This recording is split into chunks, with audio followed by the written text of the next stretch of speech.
The youth of the Unitarian Universalist Church of Greater Lynn present Raven Steals the Light, an origin story in honor of the winter solstice 2021. This happened long ago. Back then, it was always dark. There was no sun in the sky, and people had to creep along the ground so they wouldn't bump into anything. I'm bored. I need to see how to fly. I gotta do something about this. Well, Raven learned that there was a wealthy man who lived with his daughter away from anyone else. But a strange story reached Raven's curious ears. It said that the man owned 2 balls that glowed brightly in the dark. One of them was big, the other small, and they were both bright. I gotta get those shiny toys.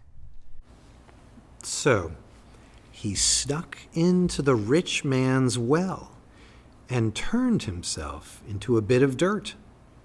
He could do that, change his shape without any trouble. And Raven said a wish spell.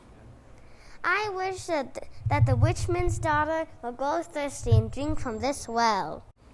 As he said it, the daughter did indeed grow thirsty. Oh, I'm so thirsty. She pulled up a bucket of water from the well and drank it down. And she drank down the bit of dirt that was Raven, too. Soon enough, the rich man's daughter grew round with child. She gave birth to a baby boy, Raven.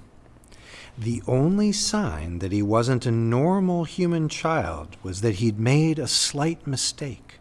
He'd been born with the tail of a raven. His mother didn't like that. It's so weird that you have a tail, but I love you anyway. Neither did his grandfather, who would tease him. Ha ha. But whenever he started to tease the little boy about his tail, Raven outshouted him. I want the balls. I want the glittery glowing balls. I want the gleaming globes. He made so much noise that at last the rich man, his grandfather, gave Raven the balls, just to keep him quiet.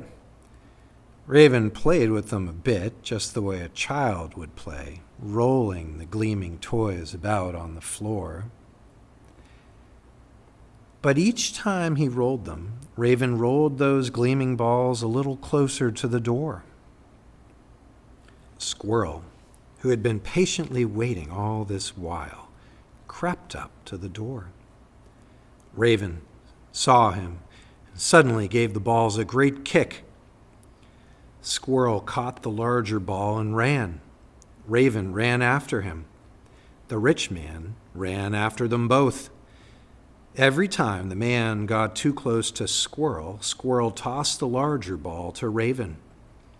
Every time the man got too close to Raven, Raven tossed the ball to Squirrel. At last, Raven turned back to his bird shape and flew up into the air with the ball. Give it back. No. Give it back. No. Look, I have the silver ball. Look how it shines. Ha ha. I'd rather have this one. But if you take this ball, the nights will be long and dark, just like your feathers. I'd rather have this ball to make the days nice and long and show off my feathers. And Raven threw the ball up into the sky, where it became the sun. Some people say the rich man was so angry that he threw the small ball up there, too, where it became the moon. But that's just what some people say. The story Raven Steals the Light circulates widely in several forms shared by many indigenous peoples of the Pacific Northwest and beyond. This version is from the Inuit people of what is now Alaska. And the telling of this story was brought to you by the Faith Development Program at UUCGL, wishing you a happy solstice.